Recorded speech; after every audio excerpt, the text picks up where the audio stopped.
Bismillahirrahmanirrahim. Assalamualaikum warahmatullahi wabarakatuh. Alhamdulillahirabbil alamin, wassalatu wassalamu ala asrafil anbiya'i wal mursalin wa ala alihi wa sahbihi wa sallim. Asyhadu an la ilaha illallah wa asyhadu anna Muhammadan abduhu wa rasuluhu la nabiyya ba'da. Faqala Allah ta'ala fi Qur'anil azim wa huwa asdaqul qailin. Ya ayyuhallazina amanu istajibu lillahi walil rasul idza da'akum lima yuhyikum. Alhamdulillah, subhanallah, wa la ilaha illallah, Allahu akbar. Allahumma shalli wa sallim wa barik ala Muhammad wa ala ali Muhammad. Alhamdulillah, tidak putus-putusnya kita bersyukur kepada Allah, dan Allah pun tidak pernah putus-putusnya pula memberikan curahan limpahan kasih sayangnya kepada kita. Bahkan hingga detik ini Allah Subhanahu wa ta'ala masih memberi kesempatan kepada kita untuk bisa menghirup udara dunia dengan segenap kenikmatannya. Dan Allah Subhanahu wa ta'ala pun melembutkan hati, meringankan langkah agar kita bersegera dan rakus terhadap amal-amal soleh kita, karena besok kita akan pulang kepada Allah Subhanahu wa ta'ala. Salawat serta salam tercurah limpah kepada junjungan kita Nabi Allah Muhammad sallallahu alaihi wasallam. Kita rindu memeluknya, kita rindu menatap wajahnya di kala hari di mana tidak ada lagi amal di kala itu. Hari di kala itu hanyalah hari di mana seluruh amal-amal berbalas dan tidak ada satupun yang luput dari penghisaban Allah Subhanahu wa taala. Sahabat yang dirahmati Allah, pada malam hari ini di bulan Agustus, bulan yang selalu diperingati sebagai hari kemerdekaan negeri ini, Indonesia, maka mari coba kita lihat apa itu merdeka dan benarkah sesungguhnya, hakikinya kita ini sudah merdeka. Dan seperti apa merdeka itu, dan bagaimana kemudian keimanan kita. Apakah keimanan kita adalah keimanan yang merdeka, atau jangan-jangan justru negeri ini pun sama dengan keimanan kita, keimanan yang terpenjara. Oleh karena itu, maka marilah nanti kita simak apa yang kami sampaikan. Mudah-mudahan apa yang kami sampaikan mengokohkan keimanan, memantapkan keimanan, keislaman, sehingga semakin hari kita semakin paham, semakin mengerti hakikat iman dan Islam, dan kita merindukan kehidupan yang ditata oleh Islam. Jamaah yang dirahmati Allah, kalau kita melihat bendera yang ada di atas, saya ingin tanya, tahu nggak ini bendera apa? Ayo, siapa yang bisa tebak? Bendera Islam. Ya, bendera Islam itu apa? Maksudnya apa? Bendera apa ini? Al-Liwa. Siapa yang bilang Al-Liwa? Oke, tahu dari mana ini Al-Liwa? Mana dalilnya? Ya, betul ya. Ini adalah Al-Liwa. Apa itu Al-Liwa? Al-Liwa dalam banyak riwayat diberitakan oleh Rasulullah SAW berbeda dengan Ar-Royah. Jadi panji-panji Rasulullah SAW itu ada dua. Yang pertama, ya, panji hitam bertuliskan kalimat thayyibah la ilaha illallah Muhammadur Rasulullah. Ini adalah panji perang baginda SAW, namanya Ar-Royah. Jadi kalau melihat di depan nanti atau di mana nanti ada hitam tulisannya la ilaha illallah Muhammadur Rasulullah, jangan bilang itu bendera ISIS. Ya, apalagi itu bendera Hizbut Tahrir, bukan. Itu panji Rasulullah SAW. Ya. Mana dalilnya? Pada saat Rasulullah SAW berperang, baik di perang-perang yang kecil maupun perang-perang yang besar, beliau selalu membawa Royatul Uqab atau panji-panji perang dan diserahkan kepada pasukan-pasukannya. Ya, warnanya hitam, bentuknya persegi, tapi tidak ada riwayat yang memberitakan berapa kali berapanya. Cuma ada riwayat menyatakan bentuknya persegi. Yang kedua adalah Al-Liwa. Apa itu Al-Liwa? Sama, kalau dari sisi arti mirip-mirip, namanya panji juga. Cuma kalau Ar-Royah itu untuk pasukan perang, pasukan tempur detasemennya. Kalau ini untuk amir pasukan. Itulah kenapa Rasulullah SAW memberikan panji putih bertuliskan la ilaha illallah Muhammadur Rasulullah pada saat perang Uhud. Jadi pada saat perang Uhud Rasul memberikan itu kepada panglima perang, ya, yang pada saat itu kemudian panglima perangnya adalah siapa? Siapa yang bisa nebak? Saya kasih hadiah. Nah ini kayaknya kalau kajian terus nggak enak ya, harus ada diskusinya ya. Hadiahnya apa ya? Saya punya hadiah nih. Ya. Hadiahnya ala Nabi deh. Oh, malam-malam pulang kajian masuk angin minum ala Nabi. Nih, siapa yang bisa nebak? Siapa yang bisa nebak? Ya, Pak. Ya, Hamzah. Hamzah kan? Ayo siapa? Salman Al-Farisi. Menurut antum, Salman Al-Farisi ikut nggak di perang Uhud? Dan akhirnya tiga-tiganya ini wafat. Yang tangannya terlepas, terus dua-duanya. Masya Allah. Siapa? Siapa? Aduh, gimana nih ya? Wah, ini harusnya kayaknya Ustaz Salim bilang banyak-banyak isi di sini ya. Siapa? Yang tangannya putus dua-duanya. Yang dia akhirnya kemudian mengepik bendera ini di pahanya. Ya. Siapa? Ibu Hud. Ya. Nah? Ja'far, memang dalam beberapa riwayat disebut Ja'far, tapi dalam riwayat yang lain, berarti ala nabinya nggak pindah ya. Ya, siapa? Mus'ab bin Umair. Jadi beliaulah yang diserahkan panji ini, kemudian panji ini dipegang oleh beliau, dan dia inilah yang memegang panji komando perang pada saat itu. Ya, apa namanya tadi benderanya? Al-Liwa. Apa itu Al-Liwa? Al-Liwa itu panji perang untuk amir pasukan. Dan akhirnya panji yang berwarna putih inilah yang digunakan sebagai tanda ya untuk wali, gubernur atau kepala negara pada saat acara-acara kenegaraan oleh Rasulullah SAW dan Khulafaur Rasyidin. Jadi kalau putih itu bendera negara, kalau hitam itu bendera perang. Jadi kalau dia sudah mengeluarkan bendera hitam berarti itu peperangan, tapi kalau putih itu berarti bendera resmi kenegaraan. Jadi kita harus tahu bendera Islam bukan hijau terus ada la ilaha illallah, ada pedangnya. Itu bendera siapa? Saudi Arabia. Apa itu Saudi Arabia? Ya, Arabnya keluarga Saud. Jadi itu bukan bendera Islam, itu bendera Kerajaan Saudi Arabia, KSA sering disingkat.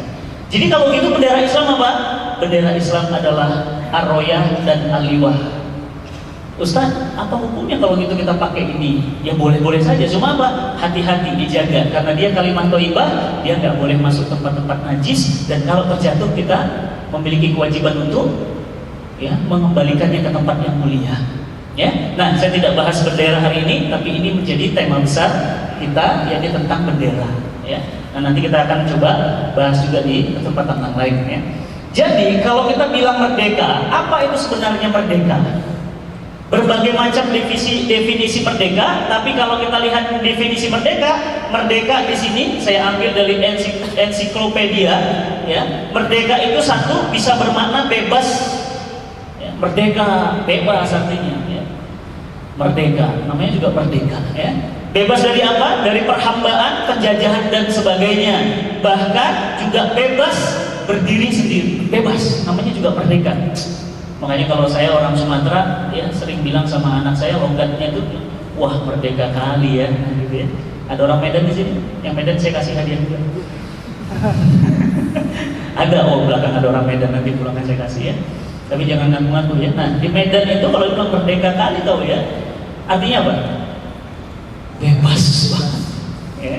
Jadi merdeka. Ya. Kemudian tidak terkena atau lepas dari tuntutan, itu juga merdeka. Ya, jadi tidak terhukum, dia merdeka. Ya, merdeka juga bisa dimaknai tidak terikat, tidak tergantung kepada orang lain dan pihak tertentu. Bayangkan, enak nggak jadi orang merdeka?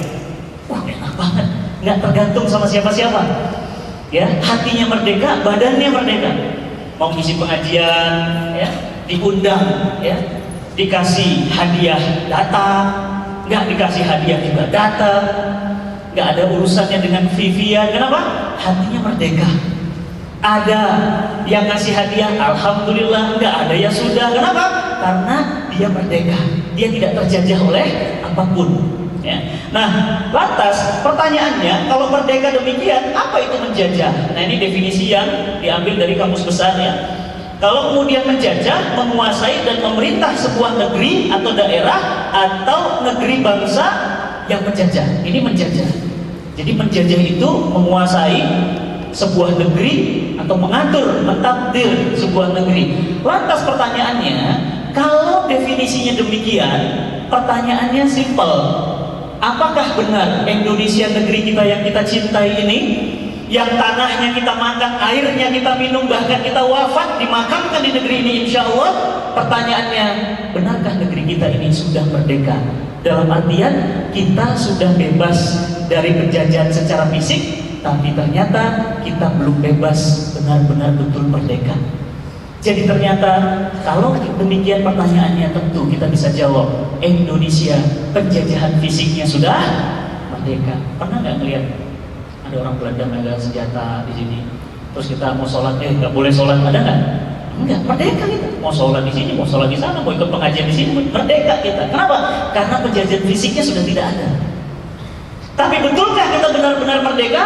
Ternyata tidak. Kenapa? Karena kita ini, nanti saya jelaskan, ternyata kalau kita buka lagi pembukaan Undang-Undang 45, siapa yang masih ingat pembukaan Undang-Undang 45? Pembukaan, coba bahwa, wah hafal ya, sama kayak saya gini-gini, dulu paskibraka daerah.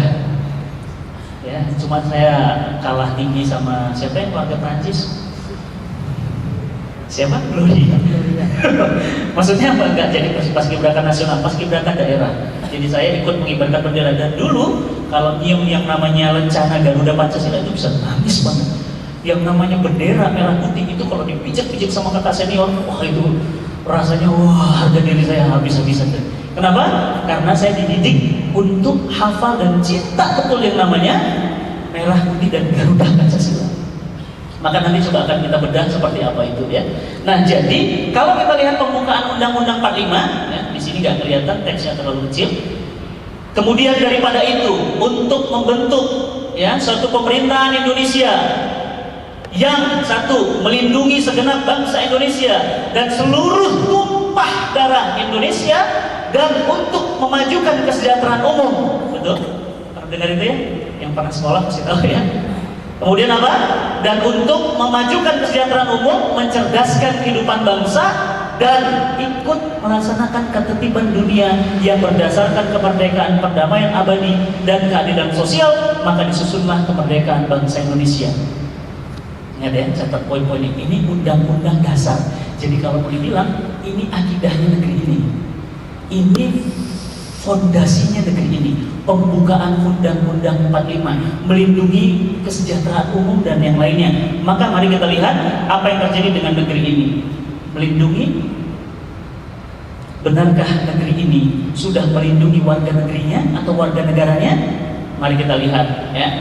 Hurufnya memang terlalu kecil ya. Ada seorang pembantu rumah tangga ya, yang bernama Riamah, kita masih ingat kasusnya ya. Asal Jember, disiksa dengan 8 tahun ya, di Arab Saudi hingga cacat permanen, dan kasusnya hilang begitu saja. Kemudian yang kedua, ada Ibu MM TKW Garut yang disiksa disekap di Arab Saudi ya. Ada juga TKI Indonesia di Arab Saudi yang kemudian mohon maaf 2 buah payudaranya dipotong, kemudian badannya disetrika ya. Itu juga terjadi di Malaysia, dan itu juga kasus yang tidak banyak pembelaan dan tidak banyak juga pemberitaan. Dan pertanyaannya lagi, bagaimana nasib seorang ya, warga negara Republik Indonesia yang tercinta ini ya, yang bernama Siti Sulastri, itu TKW-nya Dubai, itu diperkosa dan tidak digaji 4 tahun lamanya. Saya 5 tahun nemenin ibu saya di Kuala Lumpur. Saya ngapain di sana? Saya dagang jamu. Ibu saya itu warga negara PR. Kalau di Malaysia itu istilahnya ada IC merah, ada IC biru. Kalau antum nikah sama orang Malaysia, lahir anak, IC-nya IC biru. Nah, ibu saya sudah lama di sana, dapat IC merah. Jadi IC merah itu gimana? Oh, paspornya masih paspor Indonesia, karena Indonesia nggak terima 2 keluarga negaraan. Tapi dia permanen residen di sana. Nah, saya 5 tahun di Malaysia. Saya setiap hari berinteraksi dengan warga negara Indonesia di sana yang jadi TKI. Subhanallah. Apa yang saya lihat setiap hari beritanya begini-begini terus. Ada yang disetrika, ya, sininya. Ada yang, wah masya Allah, ada yang nggak digaji, ada yang kemudian dibuang ke laut. Ya. Dan itu apa? Dan itu nggak banyak pembelaan. Pertanyaannya, betulkah sudah melindungi? Nah, ada berita lagi, ya. Kemudian tadi kita kaitkan dengan pembukaan Undang-Undang Dasar 45. Ya. Ada kata-kata memajukan. Ya. Maka mari kita sama-sama introspeksi diri, ya. Introspeksi negeri juga. Maka mari sama-sama kita lihat memajukan. Ada 100 juta, ya, 50% rakyat Indonesia di bawah garis kemiskinan dengan standar $2 per hari. Jadi kalau antum sehari, ya, pemasukannya itu atau pengeluarannya itu adalah $2 per hari, menurut Bank Dunia antum miskin. $2 per hari berapa? Sekitar 26.000. Jadi kalau 26.000 sehari di Indonesia ada 100 juta rakyat Indonesia. Ini survei tahun 2006 waktu itu. Ya, banyak ya miskin, ya. Kemudian ya kita lihat lagi angka pengangguran bertambah, ya. Ini data lama. Angka pengangguran bertambah dari nilai-nilai yang kemudian sangat-sangat mengejutkan, ya, tumbuh menjadi 113,74 juta orang di BPS tahun 2009. Ya, penduduk Malaysia itu cuma 20 juta, Malaysia Timur, Malaysia Barat. Malaysia Barat, Malaysia Timur. Nah, itu penduduknya total itu 20 juta. Konon pengangguran Indonesia di tahun 2011 itu mencapai 40 juta. Jadi kalau pengangguran Indonesia ke Malaysia, apa yang terjadi? Malaysianya penuh dengan apa? Pengangguran Indonesia. Nah, ini yang terjadi. Kemudian dikatakan memajukan, maka kita lihat angka setengah menganggur 59% penduduk Indonesia di tahun 2009. Jadi 2009 pernah ada survei oleh BPS, pengangguran di Indonesia cukup mencemaskan. Ya, banyak yang nganggur.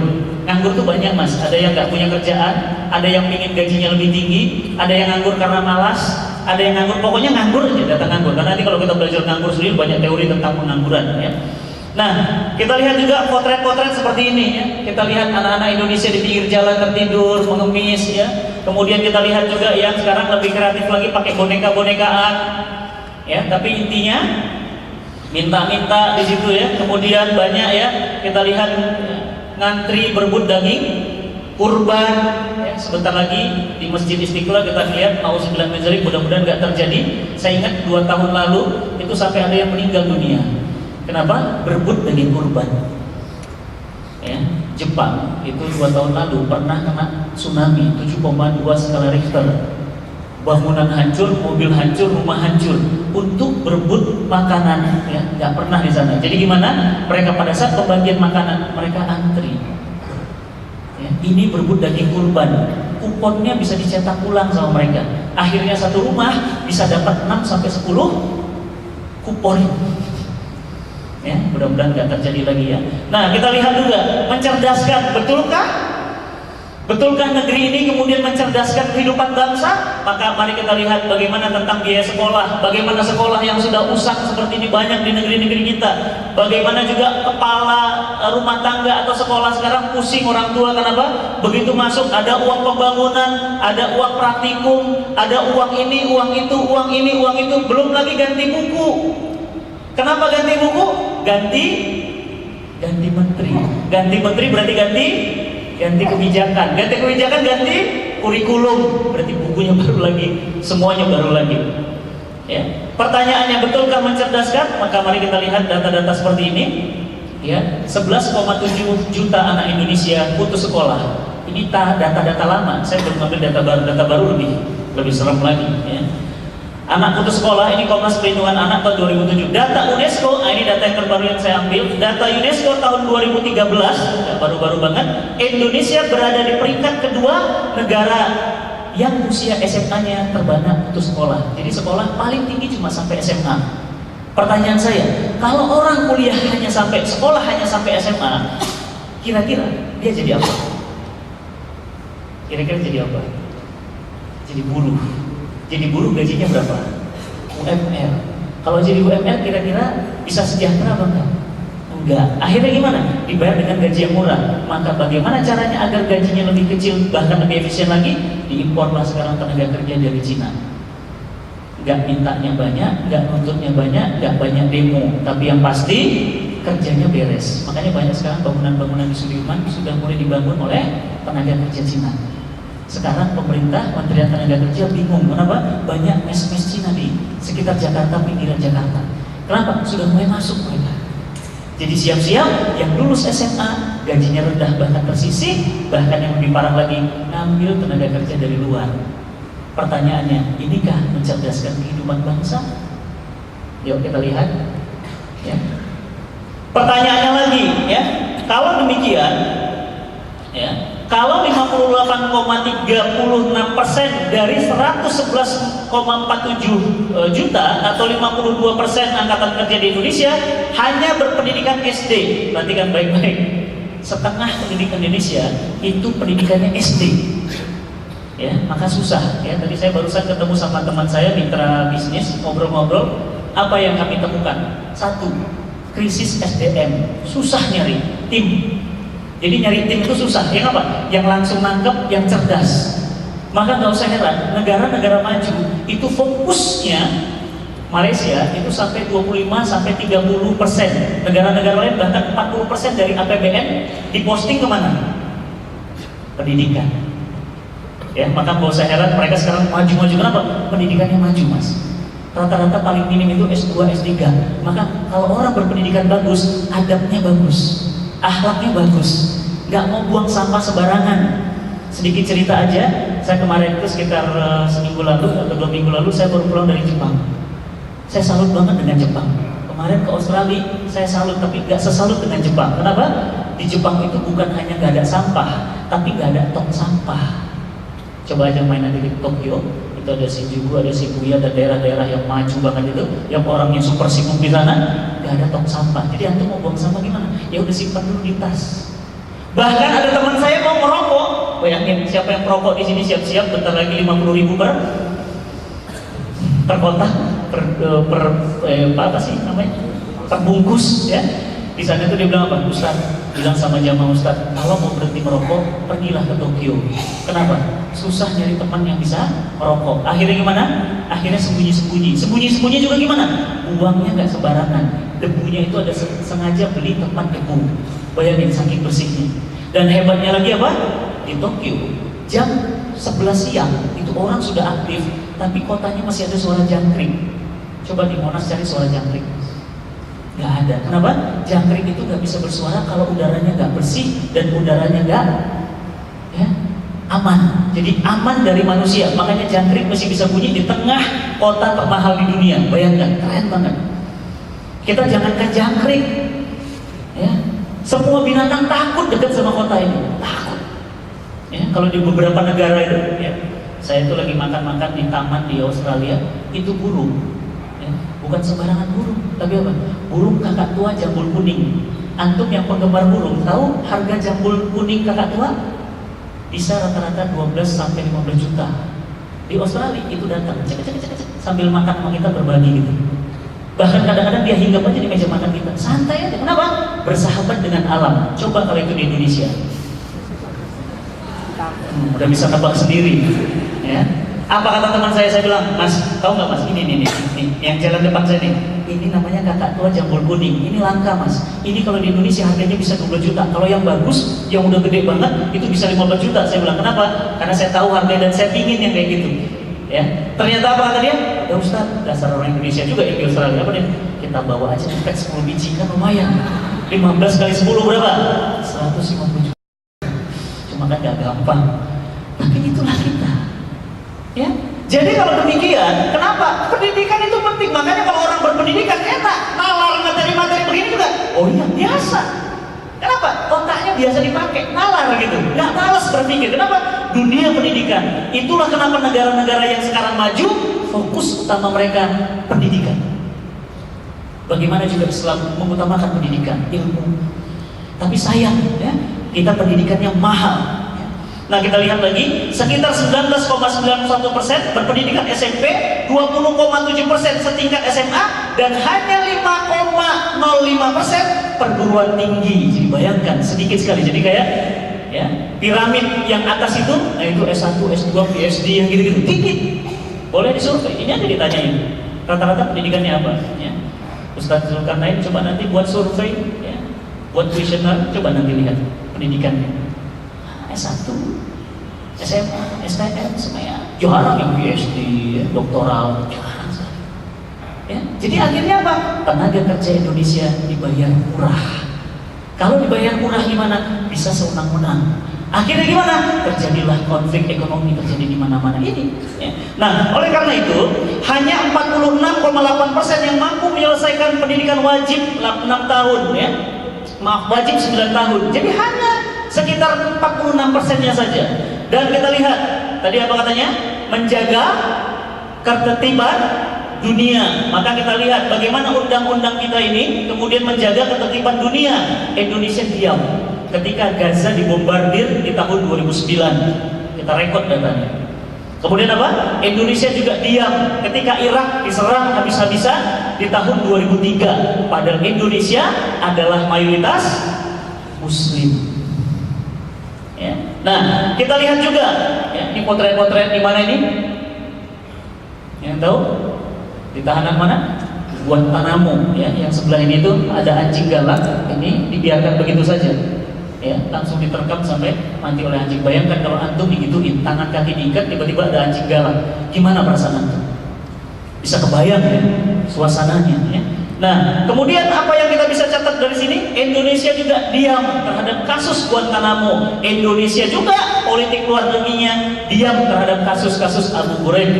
Nah, oleh karena itu, maka kita lihat juga yang namanya ya, kebijakan Undang-Undang Dasar, 90% dari total produksi minyak Indonesia dikuasai oleh asing. Total 30%, Exxon 17%, Pico Oil ya itu 11%, ConocoPhillips 11%, dan sisanya Chevron hanya 4%. Jadi Kementerian ESDM 2008 melakukan survei, ternyata minyak Indonesia 90% dikuasai oleh asing.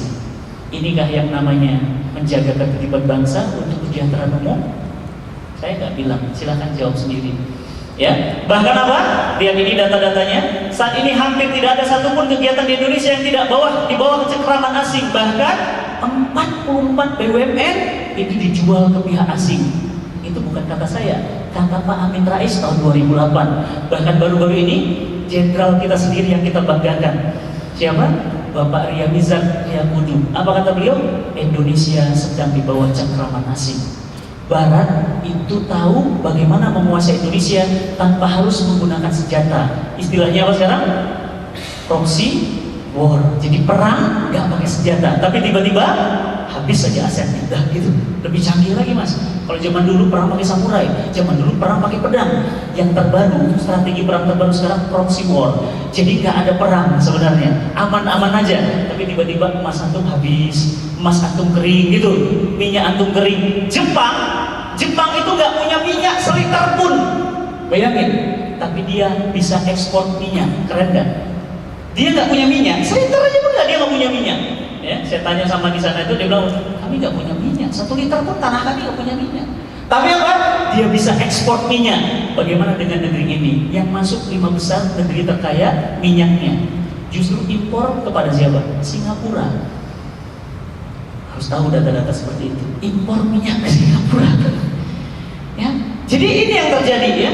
Kemudian kita lihat juga ya, Bapak Bambang Irawan, ini kewirausahaan sosial Indonesia, 60% industri penting dan strategis telah dikuasai investor asing. Ya, beliau mengatakan di sini, ini saya copy beritanya, 60% industri penting strategis dikuasai asing seperti perbankan, telekomunikasi, elektronik, asuransi dan pasar modal. Bayangin, ini sektor-sektor strategis 60% sudah dikuasai oleh asing.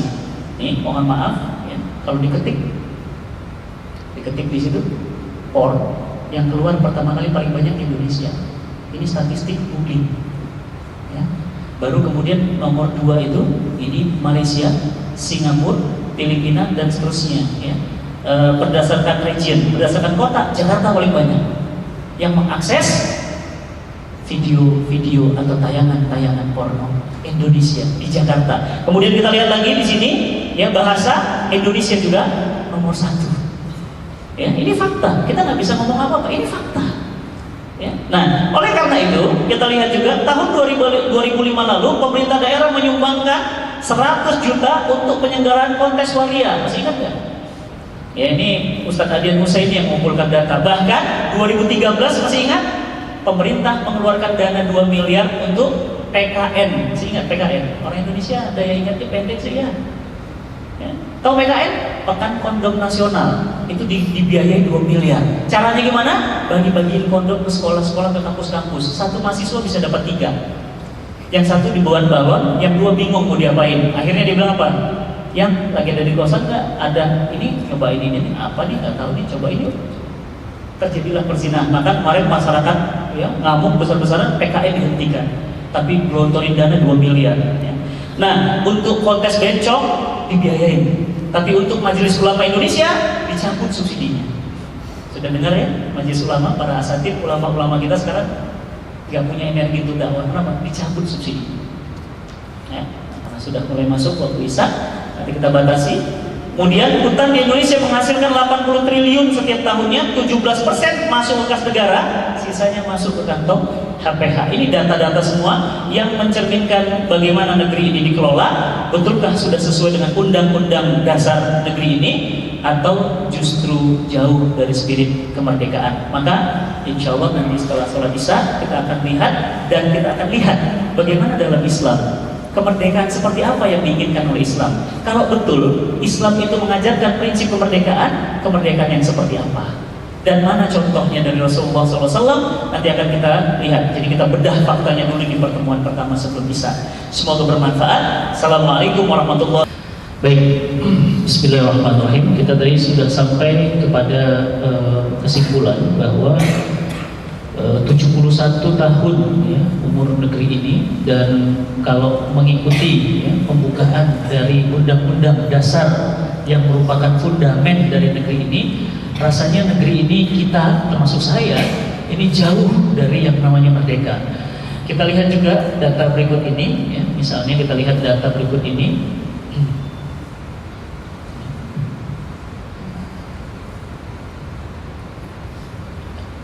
Ya, data berikut ini dalam 1 menit, ingat ya, ini yang ngomong data semua, jadi bukan kata Fatih Karim, tapi data yang ngomong. Dalam 1 menit, pengerusakan hutan terjadi seluas 5 kali luas lapangan bola. Kompas 2009, dalam 1 menit. Jadi 1 menit, ya, hutan seluas lapangan bola itu 5 kalinya, itu habis gitu. 5 kali lapangan bola, atau bayangkan dalam 1 menit, habis. Cepat, dan itu hasilnya nggak kelihatan, nggak masuk ke kas negara. Kemudian kita lihat juga dari posisi utang luar negeri maupun utang dalam negeri. Jadi ada utang luar negeri, ada utang dalam negeri. Nanti kalau kita belajar sistem ekonomi kapitalisme dan sistem ekonomi Islam, nanti kita akan menemukan ya, di dalam Islam ya, tidak dikenal yang namanya negara berutang kepada rakyat. Tapi dalam sistem kapitalisme seperti ini ada. Nanti negara mengeluarkan namanya obligasi, ada bunganya mas. Jadi kalau antum punya duit, ya, amin gitu. Antum punya duit nih, misalnya berapa? 700 miliar, negara minjem. Negara ngutang sama rakyat. Sistem kapitalisme bisa, sistem Islam nggak boleh. Apalagi bagaimana caranya agar negara bisa dipinjemin sama rakyat? Apa yang menarik? Apa yang menarik bagi rakyat untuk meminjamkan uang kepada negara? Bunga. Berapa bunganya? Gede mas. Coba nanti tanya sama BI, berapa tingkat obligasi sekarang? Ya, kalau saya nggak salah 9 atau 7% itu lumayan. Tadi uang itu berapa? 700 miliar. Coba hitung nanti. 10%-nya deh. Berapa? Ya setahun. Uang itu aman. Aman. Siapa yang amanin? Negara. Bayangkan ya. Jadi negara berhutang kepada rakyat, ada dalam sistem kapitalisme. Supaya apa? Ada bunganya. Ya, makanya orang yang kaya, kalau saya heran ya, kalau di Jakarta, ya Allah ini mobil harga 3 miliar. Lewat lagi, ya Allah ini Masya Allah ini mobil ceper banget. Itu kalau misalnya dia lewat tanjakan, macet tuh. ya, Porsche, mobil seri-seri terbaru itu. Kemarin ada Indonesia Motor Show ya di Gaikindo di di Serpong BSD, itu mobil-mobil terbaru habis ludes mas. Siapa yang beli? Nah itu yang utang-utangin negara itu. Kenapa? Bunganya aja dia makan gede. Makanya kalau anda mau cepat kaya, makan bunga. Ya. Nah, usubillah min zalik ya. Nih, kita lihat tahun 2018 posisi utang Indonesia ya 149,47 miliar atau setara dengan 1.548 triliun tahun 2008 ya, dengan asumsi $10 per US dollar. Nah, yang terbaru, padahal tadi saya sudah masukkan datanya, yang terbaru utang pemerintah Indonesia sekitar 3.100 triliun yang terbaru. Sudah dengar berita baru-baru ini pemerintah membayar bunganya saja itu 250 triliun bunganya saja. 250 triliun untuk bayangin, bukan miliar lagi, bukan ratus triliun bunganya, bukan uang pokoknya, bunganya. Ya, bayangkan ya, negara ditata oleh riba, lihat akibatnya. Padahal Rasul katakan apa? Ada 73 pintu dosa pemakan riba. Yang paling kecil adalah seperti menzinahi ibu kandung sendiri. Jadi bayangkan berapa kali, berapa detik tiap hari zina sama ibu kandung sendiri, makan riba. Tapi Ustaz, kita kan ngisi di masjid BI, terus apa hubungannya? Yang namanya dakwah di mana aja, apa hubungannya? Nggak ada masalahnya, masjid kan masjid. Ya, bahkan harus saya sampaikan di sini, nggak boleh saya tutup-tutupin. Ustaz jangan ngomong gitu, nanti Ustaz Fatih nggak diundang lagi di BI, nggak ada masalah. Ya, tapi alhamdulillah di masjid BI masih terus mengundang dan membiarkan untuk menyampaikan kebenaran. Masya Allah, luar biasa. Ya. Nah, kita lihat lagi, ini data utang luar negeri. Oh, di sini saya catat kalau nggak salah tadi ya. Direktorat Jenderal Pengelolaan Pembiayaan dan Risiko, ya, Kementerian Keuangan mencatat total pemerintah pusat hingga akhir bulan lalu itu mencapai 3.196 triliun atau sekitar 25% dari PDB-nya, produk domestik bruto. Jadi 25% ya dari pengeluaran pemerintah itu utang, dari utang. Ya, bayangkan gede ya, 3.100. Konon katanya kalau dibagi-bagi dengan jumlah penduduk Indonesia, satu orang bahkan bayi yang baru lahir itu utangnya 14 juta. Bayangin dibagi dengan 200 juta. Nih kita lihat juga data ya, 97% pelajar SMP sudah menonton film porno, 93,7% remaja SMP pernah berciuman, bahkan 62,7% SMP pernah mengaku sudah tidak perawan lagi. Nah, maka kita lihat bagaimana dalam pandangan Islam ya, tentang merdeka. Allah Subhanahu wa taala berfirman di banyak ayat, tapi saya ingin mengutip ayat-ayat ini ya.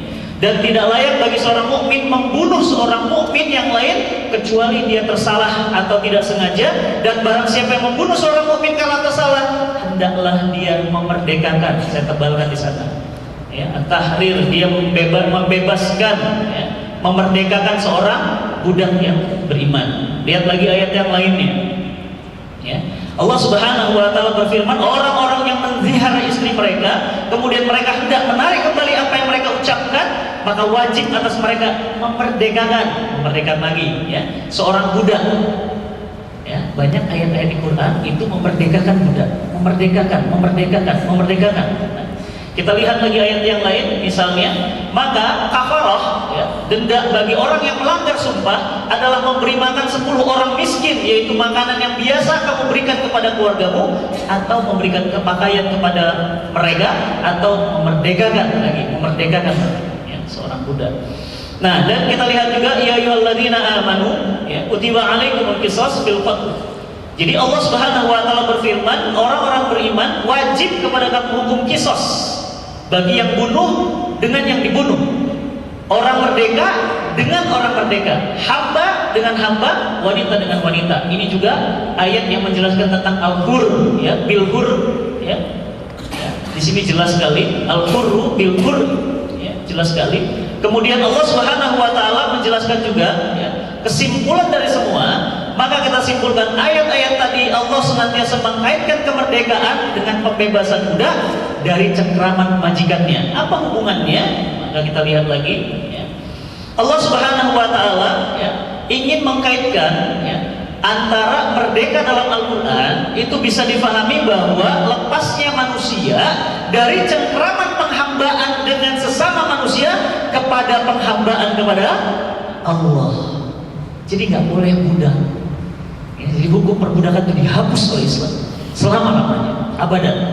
Jadi nggak boleh menghamba kepada manusia, menghamba hanya kepada Allah. Itulah makna al-hurriyah atau kemerdekaan dalam Islam. Maka kita lihat, ya, Allah Subhanahu Wa Taala misalnya dengan tegas ya, di Quran surat Az-Zariyat yang sering kita hafalkan ini, wa ma khalaqtul jinna wal insa illa liya'budun. Allah Subhanahu Wa Taala menciptakan jin dan manusia untuk beribadah kepada Allah, bukan untuk menyembah manusia, bukan untuk menuhankan manusia. Ingat ya, menyembah Allah. Jadi kalau ada kata-kata Indonesia merdeka, mari kita lihat definisi Quran. Bagaimana menghamba? Menghamba kepada siapa kita? Kalau kita menghamba kepada manusia, kita menghamba pada negara superpower, berarti jelas menurut Al-Quran kita belum merdeka. Itu definisinya ya. Jadi biar mudah dipahami. Nah, begitu pun hadis ya, dari Rasulullah SAW mengirim surat ke Bani Najran. Bagaimana suratnya? Ini suratnya. Rasulullah SAW bersabda, "Amma ba'du, aku menyeru kalian untuk penghambaan dari ya, penghambaan kepada Allah, dari penghambaan kepada manusia. Aku pun menyuruh kalian untuk kekuasaan wilayah Allah dari kekuasaan wilayah manusia." Ini surat Rasul yang dikutip dari Ibnu Katsir dalam kitab Al-Bidayah wal Nihayah yang cukup terkenal itu. Ya. Begitupun ketika Jenderal Rustum, nah ini yang sangat-sangat terkenal, ya. Jenderal Rustum itu mengirim panglima pasukan, dan oleh panglima pasukan Sa'ad bin Abi Waqqas itu kemudian dinyatakan di sini kata-kata, Allah telah mengutus kami demi Allah. Allah telah mendatangkan kami agar kami mengeluarkan siapa saja yang mau dari penghambaan kepada manusia menuju penghambaan hanya kepada Allah, dan dari kesempitan dunia menuju kelapangan, dan dari kezaliman agama-agama selain Islam menuju keadilan Islam. Jadi apa yang disebut dengan merdeka? Merdeka itu hakikatnya menurut Islam adalah pada saat seseorang itu dia tidak lagi menghamba kepada kecuali hanya kepada Allah. Jadi kalau kita menghamba kepada atasan kita, Allahu Akbar, Allahu Akbar, lagi meeting, Allahu Akbar, meeting, Mas sholat yuk, kata teman sebelah, bos, CEO. Jadi gimana? Nggak usah sholat. Berarti antum merdeka? Belum. Berarti antum masih menghamba kepada siapa? Kepada atasan. Istri tanya, Abi kemana? Kok ngisi pengajian lama-lama banget sih? Mulai hari ini Abi nggak usah ngisi pengajian deh. Terus gimana Mi? Kan wajib dakwah. Iya, tapi aku kan juga wajib ditemenin. Nah, terus apa kata suaminya? Ya udah kalau gitu besok Abi nggak usah dakwah lagi. Biar nemenin Umi aja. Berarti kita belum merdeka. Siapa tuannya? Istrinya. Ya, istri ya, ikatan suami takut istri. Ya, Masya Allah ya, belum merdeka. Nah, lantas apa yang harus dilakukan? Yang harus dilakukan adalah seperti perkataan Nabi Sulaiman kepada Allah, "Hadza min fadli Rabbi." Pada saat kekuasaan diberikan kepada dia katakan ini semua adalah pemberian Allah, maka aku akan bersyukur atas pemberian itu. Pertanyaannya, beginikah cara bersyukur kepada Allah? Setiap tahun, nggak kreatif. Kalau kata Ustaz Felix, ya, dari dulu makan kerupuk dan lomba balap karung. Sekali-kali balap kerupuk, makan karung gitu ya. Beliau begitu ya. Dari dulu gitu aja gitu ya, nggak ada kreatifnya ya. Dan ini katanya tanda bersyukur. Apa kata Imam Ghazali? Jika seseorang menggunakan nikmat untuk taat, nah ini nikmat kesehatan nih, ikut pengajian untuk taat, berarti apa? Dia telah bersyukur karena bertindak sesuai dengan apa yang dikehendaki sang pemberi kenikmatan itu. Saya diberikan kekuatan, saya diberikan kesehatan, apa yang saya lakukan?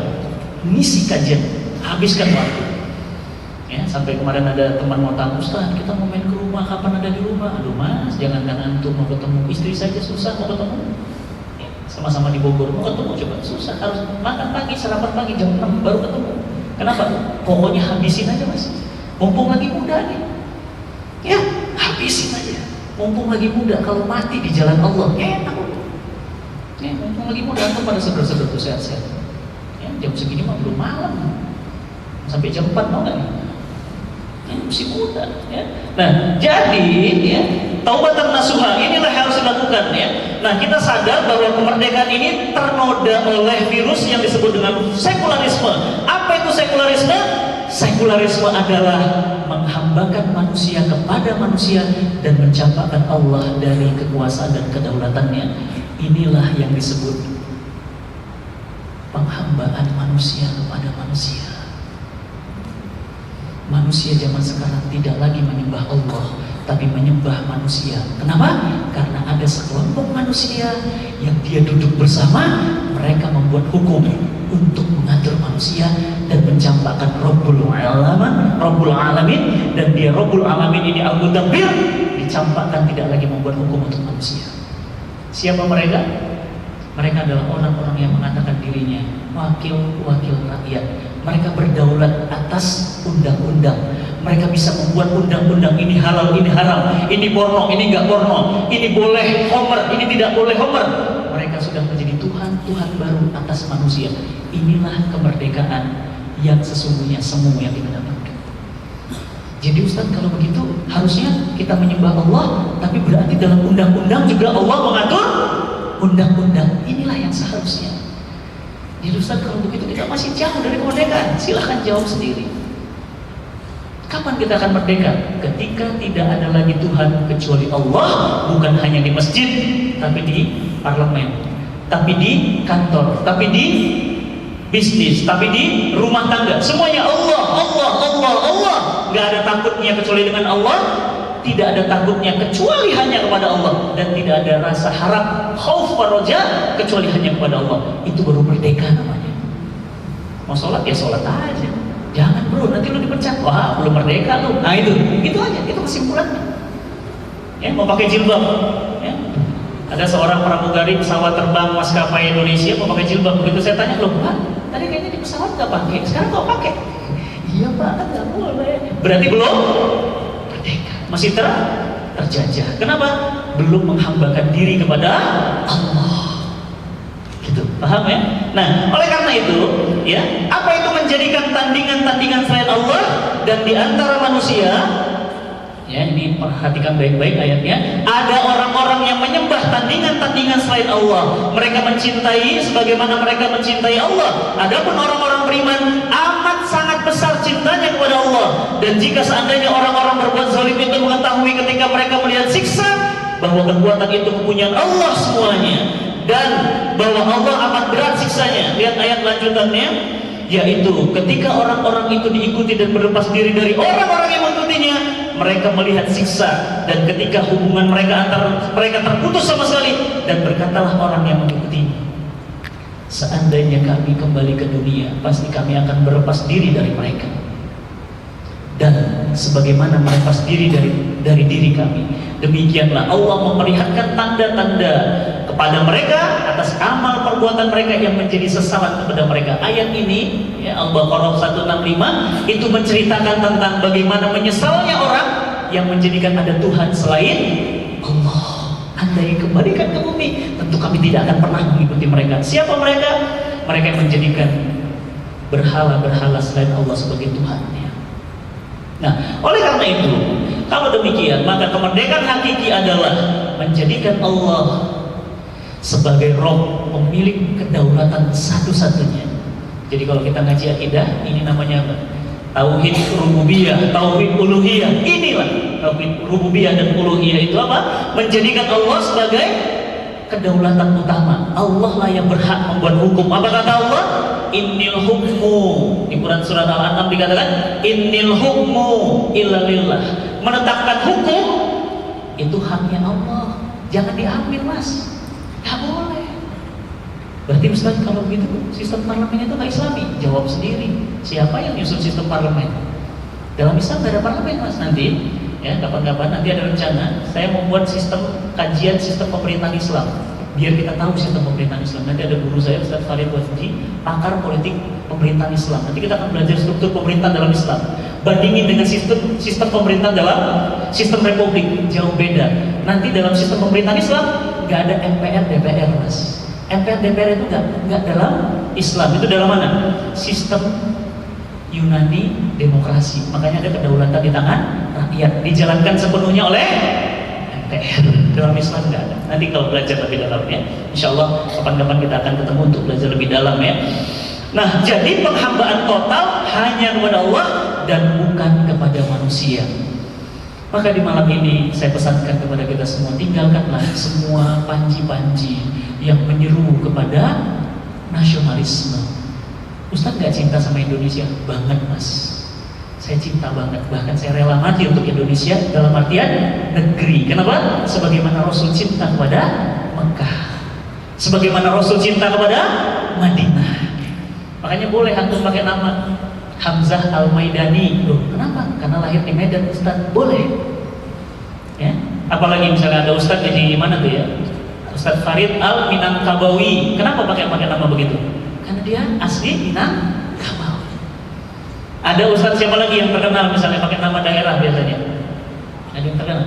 Coba pakai nama daerah. Enggak tahu? Salah satu Imam Masjidil Haram. Siapa? Imam Nawawi Al-Bantani. Orang mana itu? Banten mas. Bayangin, cinta sama Bantennya. Boleh? Boleh. Itu apa namanya? Itu namanya cinta negeri, bukan cinta kepada kebangsaan. Kebangsaan itu gak ada. Kebangsaan itu satu. Wa inna hadhihi ummatukum ummatan wahidah wa ana rabbukum fa'buduni. Jadi jelas sekali bahwa bangsa-bangsa yang ada itu justru ciptaan Barat, sedangkan negeri-negeri yang ada adalah negeri-negeri kaum muslimin semuanya. Maka pada malam hari ini mudah-mudahan Allah Subhanahu wa taala memberikan kekuatan kepada kita untuk bebas dari penjajahan hakiki ya, yang ini sekarang terjadi menuju kemerdekaan hakiki. Kemerdekaan hakiki adalah pada saat kita hanya menuhankan Allah dalam seluruh aktivitas kehidupan kita. Kita tidak lagi mengambil Tuhan-Tuhan selain Allah. Dalam urusan ekonomi, Allah berdaulat. Dalam urusan pernikahan, Allah berdaulat. Dalam urusan politik, Allah berdaulat. Dalam urusan apapun, Allah berdaulat. Pada saat itulah kemerdekaan hakiki akan kita dapatkan. Dan pada saat itulah Allah Subhanahu wa taala akan menjadi Rob dalam seluruh aspek kehidupan kita. Semoga bermanfaat. Yang benar hanya datang dari Allah, yang salah tempatnya. Semoga Allah Subhanahu wa taala memberikan kekuatan, kesabaran bagi kita semua untuk memperjuangkan kebenaran. Assalamualaikum warahmatullahi wabarakatuh.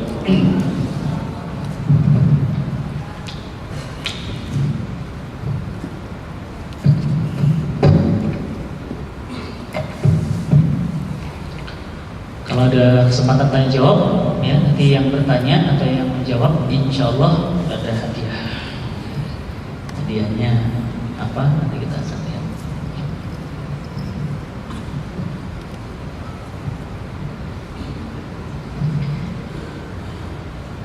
Alhamdulillahirabbil alamin.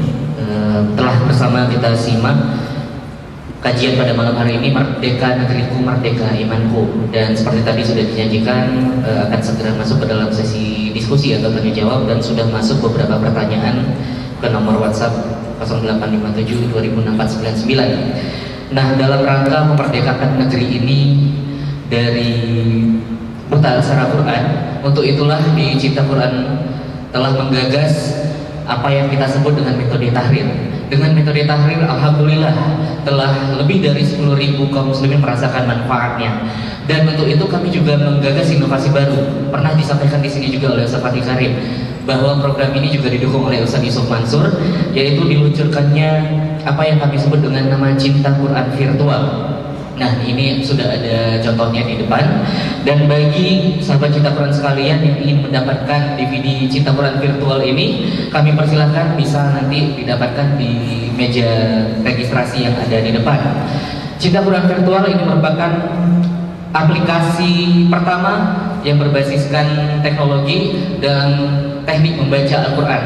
Jadi aplikasi ini kita kemas dalam bentuk DVD secara virtual, dan silakan bisa di-download di PC, di laptop. Menurut spesifikasinya silakan nanti di sana bisa langsung training interaktif bersama trainernya secara virtual. Nah, alhamdulillah CD-nya sudah diluncurkan. Kami persilakan sahabat sekalian bisa mendapatkannya di sana di meja. Baik, untuk pertanyaan alhamdulillah sudah ada masuk beberapa pertanyaan. Mungkin kita bisa bacakan beberapa di antaranya.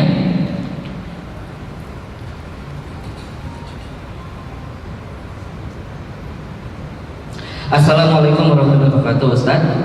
Bagaimana pendapat Ustaz tentang anak bangsa yang mencari untung ke luar negeri? Apakah ini termasuk mengkhianati kemerdekaan negerinya? Mungkin bisa dijawab. Bagaimana dengan anak-anak bangsa Indonesia yang dia keluar negeri terus nggak balik-balik lagi? Apakah salah? Ya, itu fakta memang. Ya. Banyak anak-anak Indonesia yang sekarang lari ke luar negeri. Kenapa? Karena orang-orang berilmu di Indonesia kurang dihargai. Saya punya sahabat, bahkan guru saya, profesor termuda di Indonesia. Bayangin ya, profesor termuda di Indonesia. Jadi seingat saya beliau usia 25 tahun, ya, beliau sudah jadi profesor. Bayangin, ya, muda banget. Terus gimana? Di negara tempat dia kuliah selesai, setahu saya Austria, ya, itu dibayar mahal. Bayarnya berapa? Per jam. Jadi antum mulai keluar dari rumah udah dicas. Ya, begitu sampai Indonesia, ya, naik pesawat untuk keluar kota aja nggak bisa dapat pesawat yang pantas, gitu. Jadi gimana? Ya dia nggak mau, ya, nggak mau tawaran keluar negeri. Akhirnya gimana? Dia tetap di Indonesia. Kenapa? PR di Indonesia banyak. Kenal dengan Pak Habibie, beliau dilamar oleh Jerman untuk menjadi Menteri Teknologi di negeri kaya teknologi. Apa kata beliau? Enggak. Saya balik ke Indonesia, walaupun di sana berlimang, harta berlimang, pujian dan uang, beliau balik ke negerinya. Bagaimana dengan kita? Apakah itu salah? Sebenarnya, kalau dari sudut pandang Islam, kalau kita lihat untuk kejayaan kaum muslimin, ya harusnya dia balik ke negerinya. Kenapa? Dia harusnya membangun negeri mayoritas muslim ini agar menjadi negeri yang berdaulat, dalam artian negeri yang merdeka. Merdeka dari apa? Penghambaan terhadap luar negeri. Bukan malah nggak balik, Mas. Ya, tapi juga saya tidak katakan itu haram. Kenapa? Ini kan transaksi. Jadi kalau antum dibayar di sana lebih mahal daripada di sini, nggak ada urusannya dengan nggak cinta negeri, gitu ya. Ini masalahnya apa? Masalahnya bagaimana negeri ini mengelola SDM yang ada. Ya, kita lihat ya, banyak anak Indonesia. Saya punya sahabat juga. Kalau yang satu ini boleh juga disebutkan, namanya Dr. Ustadz Nopriyadi Hermani PhD. Antum tahu? Beliau itu pakar robot, ya. Jadi pakar robotik, otaknya robot itu anak Indonesia, dan itu dari Jepang, University of Tokyo, setahu saya. Jadi UI-nya Jepang. Itu masya Allah balik ke Indonesia. Ngapain? Dia sekarang jadi dosen di UGM. Hidupnya sangat sederhana. Bahkan kalau dia bilang kalau saya balik lagi ke Jepang, luar biasa gajinya. Tapi apa? Kecintaan yang pada negeri ini, kecintaan yang pada negeri mayoritas muslim ini, dia ingin agar ilmunya dimanfaatkan di negeri ini. Jadi secara hukum syaratnya sah-sah saja, cuma kalau mau dipilih, lebih baik memilih kembali ke Indonesia. Begitupun saya. Kemarin saya ke Australia, nggak boleh pulang. Sama teman-teman di Sydney, sama teman-teman di Canberra, dia bilang, Ustaz, kami yang ngurusin keluarga negara antum pindah aja ke sini, biar kita dakwah sama-sama di sini. Saya bilang, aduh Mas, Australia terlalu nyaman buat saya, nanti saya tidur di sini Mas. Jadi gimana? Saya pulang aja ke Indonesia lagi. Kenapa? Indonesia ada 58% yang nggak bisa baca Quran. Tapi Ustaz, Australia kan juga banyak yang bisa baca Quran. Gak apa-apa, tugas antum lah dakwah di Australia. Saya pulang aja ke Indonesia.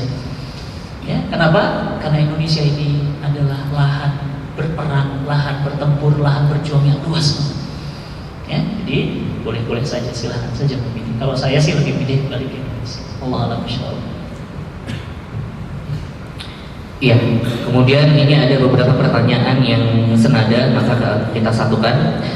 Assalamualaikum Ustaz, kita sebenarnya resah lihat kondisi negeri ini, tapi apa yang harus dilakukan? Ada yang mengatakan kita tawakal saja. Ada juga yang mengatakan bahwa tidak boleh mendemo seorang penguasa muslim. Nah, lantas bagaimana pendapat yang benar dalam Islam?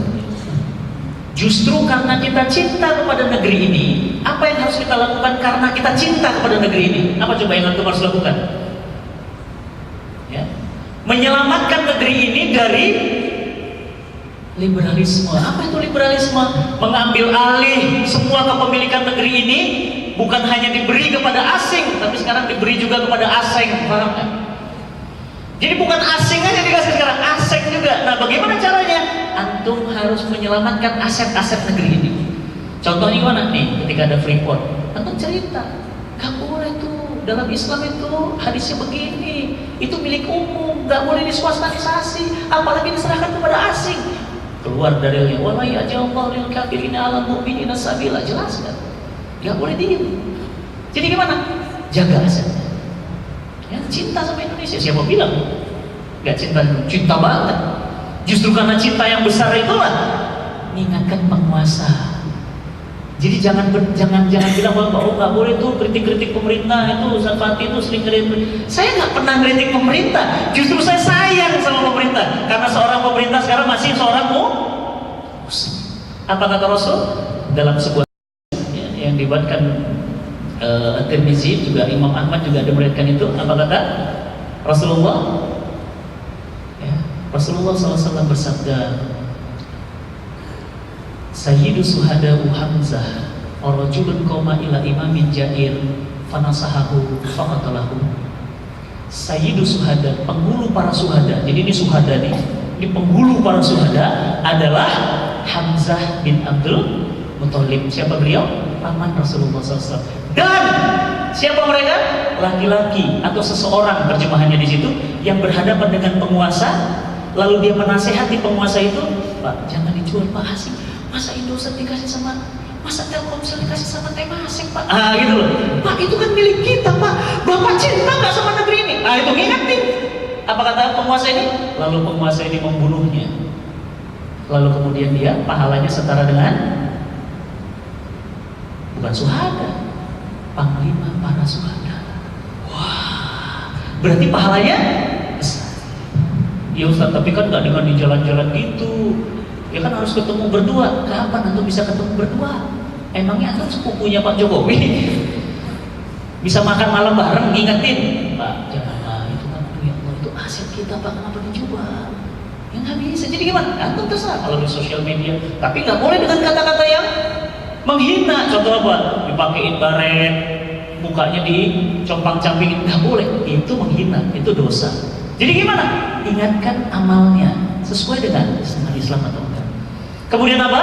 Ada hadis dari Rasulullah SAW yang lain. Apa kata Rasulullah?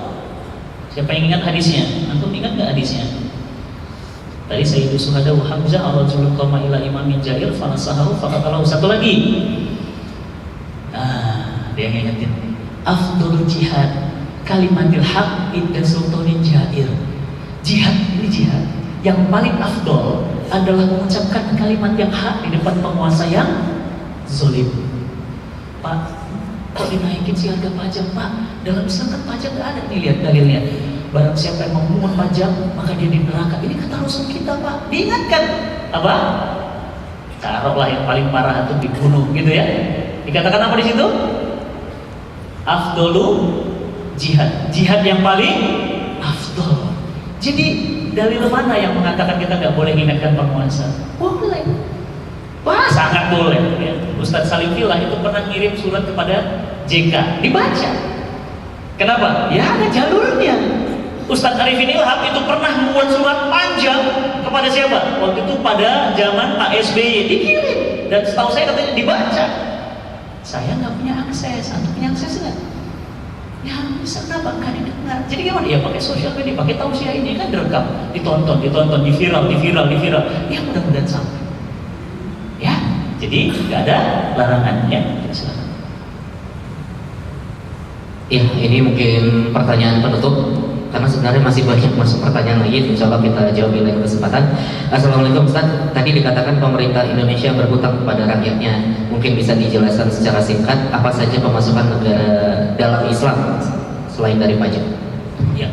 Di dalam sistem ekonomi Islam, nanti kita kapan-kapan, nanti insya Allah ini kan Majelis Cinta Quran akan banyak revisi. Jadi nanti akan ada spesifikasi, nanti ada kajian ekonominya, ada kajian politiknya, ada kajian sosial tentang ikhwan akhwat, bagaimana mereka berinteraksi dan seterusnya. Ada nanti, kita lagi rancang ya. Nah, dalam sistem ekonomi Islam tidak ada pemasukan negara yang namanya doribah, pajak, itu nggak ada. Jadi dalam sistem ekonomi Islam nggak ada sumber pemasukan pajak. Dalam sistem ekonomi kapitalisme yang sekarang ini, sumber pemasukan nomor satu apa? Pajak. Antum kerja kena pajak, beli mobil kena pajak, masuk tol kena pajak, semuanya dipajakin. Loh, terus dalam Islam kalau pajak nggak ada, bagaimana? ada 12 sumber pemasukan negara. Nanti saya jelaskan, ada namanya rikas, apa itu barang tambang, ada namanya humus 1/5 dari rikas, ada harta orang murtad yang tidak ada ahli keluarganya, ada waris, ada macam-macam itu, ada 12 sumber negara. Makanya nggak usah heran, di zaman keemasannya negara-negara yang menerapkan Islam kaya raya. Kenapa? Ada 12 sumber pemasukan. Pajak nggak ada, kalaupun ada hanya dipungut dari orang-orang kaya saja, dan itu pada saat negara dalam keadaan krisis darurat, dan dipungut hanya kepada orang kaya saja. Yang miskin, ya kayak kita ini, nggak akan kena pajak. Ya, dan itu sudah diterapkan di beberapa negara. Dubai, makanya Dubai, Qatar itu nggak ada pajak. Makanya tuh beli mobil-mobil di sana nggak murah. Ya, jadi nanti insya Allah ya, saya mohon doanya, ya, mohon doanya. Ini kita lagi rancang majelis cinta Quran supaya lebih tersegmen. Bagi antum yang cenderung, Ustaz saya suka ekonomi dan bisnis Islam, ada kajiannya nanti. Ustaz saya kok tertarik dengan sistem politik pemerintahan ya, saya tuh nggak ngerti sistem pemerintahan, nanti ada kajiannya. Ustaz saya lebih suka tentang tata cara pergaulan laki-laki perempuan, tentang khitbah, nikah, ta'aruf, ya, sakit hati, baper, caper, saya lebih suka itu Ustaz. Nah itu juga ada kajiannya ya, nanti biasanya dengan Ustaz Felix yang begituan ya. Ya, nanti ada lagi kajiannya Pak Ustaz, bagaimana sih tentang keluarga, ada lagi kajiannya, ini sedang dirancang oleh kita, sehingga nanti majelis cinta Quran itu nggak melulu kajian seperti ini, tapi tersegmen. Ya, antum yang pingin ekonomi bisnis syariah nanti nanya, Ustaz transaksi kayak gini boleh nggak ya, ini riba nggak ya? Apa itu? Kemarin ya ada seorang pakar motivator di Indonesia nanya ke saya, Ustaz saya beli emas, itu emasnya dibeli tapi online. Jadi nanti sudah dibeli, kemudian dimasukkan ke saldo, ada emas kita sekian, beli lagi masuk ke saldo. Kalau mau jual lagi online, jadi nggak pernah ketemu. Boleh nggak dalam pandangan Islam? Tuh sistem ekonomi. Ustaz saya butuh duit, saya gadaikan motor, boleh nggak motor yang digadaikan dipakai sama orang yang minjemin? Tuh sistem ekonomi Islam, menarik, seru itu, seru banget. Tuh yang dagang-dagang, sini siapa yang dagang-dagang online? Acung. Tuh dagang online. Yang bisnisnya online, jangan main-main. Ilmu qobla amal. Belajar dulu tentang bagaimana sistem Islam memandang tentang bisnis online. Gak boleh Ustaz. Jangan bilang gak boleh dulu, bukan gak boleh, tapi belajar dulu mana boleh, mana enggak. Ya, oke. Insyaallah kita akan bangun itu semua. Dan di akhir pesan ini, videonya, ya, DVD-nya ini sudah dirilis oleh Ustadz Yusuf Mansur. Jadi isinya sudah beliau periksa dan beliau bilang ini amat sangat mudah untuk bagi orang yang belum bisa baca Quran. Jadi kalau antum punya saudara, keluarga, teman, orang tua, atau mungkin antum belum bisa baca Quran atau terbata-bata, cukup beli ini, diinstal ke laptop, belajar sendiri, bisa. Ya, jadi nggak ikut trainingnya, nggak panggil guru ke rumah, gurunya pakai virtual sekarang, bisa tersambung dengan internet juga. Dan ini pertama di Indonesia. Jadi ini kerjaannya Ustadz Yusuf Mansur dan saya, insyaallah di Cinta Quran. Itu ya, bagi yang mau untuk orang tuanya silahkan nanti bisa didapatkan di luar. Allah alam insyaallah. Alhamdulillahirabbil alamin. Telah kita simak bersama majelis Cinta Quran pada malam hari ini. Bicara tentang merdeka, kita masih sudah sama mengetahui bahwa masih banyak wilayah-wilayah di negeri ini yang juga masih belum merasakan meratanya kemerdekaan itu, bahkan dalam hal akidah sekalipun. Oleh karena itu, kita mengutip data dari foaislam.com, ada 2 juta orang murtad setiap tahunnya. Dan kemudian data dari BPS, 53% penduduk Indonesia tidak bisa baca Quran. Nah, menjelang Idul Adha ini, Ustaz Felix Xiao dan Ustaz Fatih Karim mengajak sahabat cinta Quran sekalian untuk menyalurkan kurban kita untuk daerah rawan akidah. Informasi programnya silakan hubungi nomor tersebut 0812 8080 2026. Saya ulang sekali lagi, 0812 8080 2026. Mungkin itu informasi penutup yang bisa kita sampaikan. Baik, itu yang bisa kita sampaikan pada malam hari ini. Mudah-mudahan bermanfaat. Mari kita tutup dengan lafaz hamdalah, alhamdulillahirabbil alamin, istighfar, astagfirullahalazim, dan doa penutup majelis. Subhanakallahumma wa bihamdika asyhadu an la ilaha illa anta astaghfiruka wa atubu ilaik. Sampai bertemu di majelis Cinta Quran pekan depan. Assalamualaikum warahmatullahi wabarakatuh.